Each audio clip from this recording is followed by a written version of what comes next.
नमस्कार, मैं राजलक्ष्मी प्रभात टीवी में आपका स्वागत है। वेतन समझौते की बात जो है, श्रमिकों का गुस्सा बुधवार को फूट पड़ा। सेल की विभिन्न इकाइयों में श्रमिकों ने हड़ताल कर सम्मानजनक वेतन समझौता करने की मांग की।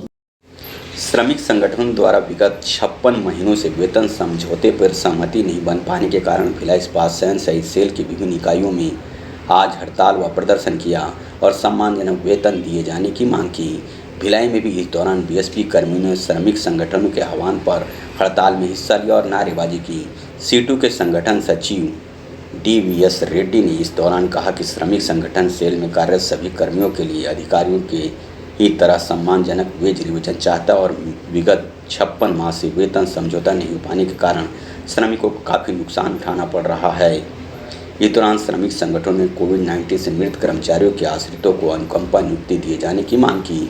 एक दिवसीय इस हड़ताल में सीटू के अलावा अन्य पंजीकृत यूनियन एटक, HMS, BMS, एडुक, इस्पात श्रमिक मंच और स्टील वर्कर्स यूनियन ने भी हिस्सा लिया। इस दौरान बड़ी संख्या में श्रमिक एकत्र हुए और जमकर प्रबंधन के खिलाफ नारेबाजी भी की। हम जो भिलाई इस्पात संयंत्र के लोग हैं वो सेल के कंपनी के लोग हैं और सेल में पिछले 54 महीने से ज़्यादा हो गया है वेतन समझौता लंबित है। हमारा 1/1/2017 से नया वेतन आना चाहिए था, लेकिन 3 साल तक के गवर्नमेंट के अफोर्डेबिलिटी क्लॉज का हवाला देकर बैठकें शुरू नहीं किए और जब बैठकें शुरू भी हो गई तो इतना ढीले तरीके से वो चला रहे हैं कि उनके मन में है ही नहीं कि वर्करों का वेतन समझौता उनके मांग के मुताबिक सम्मानजनक तरीके से करें। जब पहली बार हमने पिछले बार हड़ताल का कॉल किया तो हमारी चेयरमैन मैडम ने ये बोला कि मई के आखिरी तक के हम हड़ताल मत कीजिए, हम हर हालत में समझौता कर लेंगे। उसके पहले उन्होंने बोला था कि 31 मार्च तक का टाइम दो, फिर बोले 31 मार्च तक का टाइम दो। अब जब 30 मार्च तक के भी कुछ नहीं निकला और 30 मई तक के भी कुछ नहीं बना तो हमने फिर से हड़ताल का कॉल दे दिया तो मैनेजमेंट ने आनन फानन में 22 तारीख को 22 जून से बैठकें शुरू किया और 6 दिन तक के मैराथन बैठक चलाया वर्चुअल तरीके से, लेकिन बात नहीं बनी। जब बात पूरी तरीके से विफल हो गई और 6-6 दिन मौका देने के बाद भी प्रबंधन हमारे कहे अनुसार परसेंटेज के लिए तैयार नहीं हुआ तो हम लोग जो हड़ताल का नोटिस दिए थे उसके तहत आज हड़ताल में पूरे देश के अंदर सेल के सभी इकाइयों में हड़ताल कर रहे हैं। और लड़ाई इस बात के लिए भी है कि हम पर्स का मांग कर रहे हैं 35%। अभी हमारे बाद में अधिकारियों का समझौता हो जाएगा, मतलब अधिकारियों के लिए जो भी रिकमेंडेशन आया वो लागू होगा, उनके लिए 35 देने के लिए तैयार है।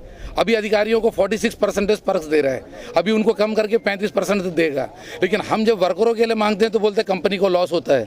हमारा सवाल ये भी है कि वर्करों को देता है तो लॉस होगा और अधिकारियों को देगा तो लॉस नहीं होगा, ये कौन सा तर्क है? एक कंपनी के अंदर पर्स एक जैसा होना चाहिए। हमने 15% MGB की मांग किया था, एक यूनियन ने उसको 13% का ऑफर दिया और बाकी लोगों ने चलो मान लेते करके बोले। निश्चित रूप से CITU अभी भी अड़ा हुआ है कि 15 से कम लेंगे नहीं, लेकिन फिर भी 13% के ऊपर कुछ यूनियन ने उस समय सहमति दिया, लेकिन अभी भी अड़ा हुआ है मामला। कर्मियों को स्वाभाविक रूप से है कि पर्स यदि अभी शुरू होगा तो पर्स का एरियस नहीं मिलता, 54 महीने का पर्स का एरियस नहीं देगा। अभी प्रबंधन ने ऐसे नियमों को थोपने की कोशिश किया है। वो कहता है कि 1 अप्रैल 2020 के बाद से एरियस देंगे।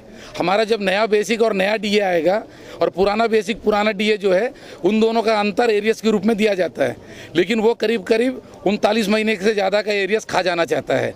इस बीच में जितने रिटायर हो गए हैं 1 अप्रैल 2020 के पहले, उन सब का एरियस नहीं देना चाहता। ये सब तो नुकसान है और वो हज़ारों में नहीं बल्कि लाखों रुपये में होगा। बात श्रमिक संगठनों की नाकामी नहीं, मैंने पहले ही बोला आपको कि प्रबंधन के ऊपर में सरकार ने इस बार ये थोपा था अफोर्डेबिलिटी क्लास, मतलब कंपनी लॉस में रहेगी, अफोर्ड नहीं कर पाएगी तो समझौता ही मत करो। इसके चलते वो समझौता को हरी झंडी दे ही नहीं रहा था। ये गवर्नमेंट ऑफ इंडिया ने उस तरीके से रोका, जब सब कुछ हो गया तो आखिरी में यहाँ पर लेके आके इस तरीके से अड़ा रहा है। जब वर्कर्स का ऑर्गेनाइजेशंस क्या करेंगे भाई? वर्कर कभी भी भीख नहीं मांगता, वो केवल अपना हक मांगता है। हक मांगा हमने, वो हक नहीं दिया, हम लड़ाई के मैदान में हैं। जैसे आने वाले दिनों में फिर से यदि अड़ंगे डालेगा तो इससे बड़ी लड़ाई की तरफ हम लोग बढ़ जाएंगे।